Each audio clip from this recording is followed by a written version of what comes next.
এই চ্যানেলে সম্প্রচারিত সকল খবরই সচেতনতামূলক এবং শিক্ষণীয়, কোনো কিছুই প্রভাবিত নয়। লালবাজার সেন্ট্রাল লকআপে শ্রীমতী রূপা গাঙ্গুলি। যতক্ষণ না প্রতিবাদী রূপা গাঙ্গুলিকে ছাড়া হবে ততক্ষণ বাঁশদ্রোণী থানায় ন্যায়ের দাবিতে এবং কিশোরের মৃত্যুর প্রতিবাদে অবস্থান চালিয়ে যাবেন জাতীয় কার্যকারিণী কমিটির সদস্য তথা প্রাক্তন রাজ্যসভার সাংসদ রূপা গাঙ্গুলি। ইতিমধ্যে রূপা গাঙ্গুলি তিনি কিন্তু লালবাজারের সেন্ট্রাল লকআপে রয়েছেন। দেখুন সেই ছবি। দাদা আপনি আমি রাতটা থানাতেই থাকছি, ওরা ধরে ফেলবেন।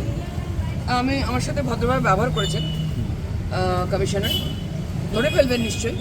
যদিও সকাল থেকে পারেননি, এতক্ষণ রাত 9:30 অবধি পারেননি, তো আমি জানিয়ে দিয়েছি যে কাউন্সিলরের ছেলে এসে ওদেরকে বার করে নিয়ে গেছে।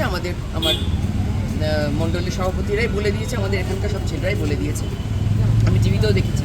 তো রাতটা এখানে বসে থাকি। মানে আপনি কি বাইরে বসবেন? কথা বলছেন।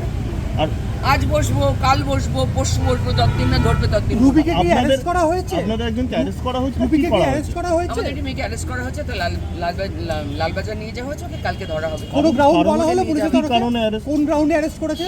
কিছু বলেননি। নিশ্চিত বলছেন আমি যা লিগাল তাই করব। আপনি থানার ভেতরে অবস্থান করবেন এখন? বসে থাকবো চুপ করে। অবস্থানে কি আছে? রিসেপশনে থানায় লোকে আসে তো, এখানে বসে থাকবো। একাই? আর বলছি যে আপনার যে কর্মী, তার কি ইনভলভমেন্ট কোনো কিছু বললেন না? ওনার তো কোনো ইনভলভমেন্ট নেই। আমি তাহলে শুধু এটুকুই বললাম যে আপনারা যে লোকগুলো মারলো বাচ্চাটাকে, সেই লোকটাকে কিছু করতে পারলেন না। সেই 4টে লোককে তাদের যেতে দিলেন।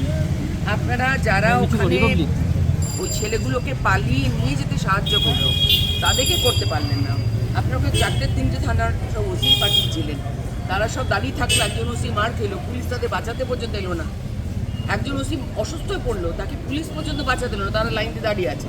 তার মানে কত বড় লোকের মাথা আছে এখানে, যে অন্যান্য অফিসারগুলো চুপ করে দাঁড়িয়েছে। অসুস্থ পুলিশ অফিসারকে বাঁচাতে পুলিশগুলো এগিয়ে আসে। ওরা বলছেন ওদের নাকি নর্মাল পোশাকে 2টো কালো জামা পরা ছেলে ছিল। তো আমরা তো জানি না, পুলিশের সঙ্গে সঙ্গে সারাক্ষণ লেজে লেজে নর্মাল পোশাকে জামা পরা লোক করি নাকি ওটা করে আমি জানি। বসলাম এখানে।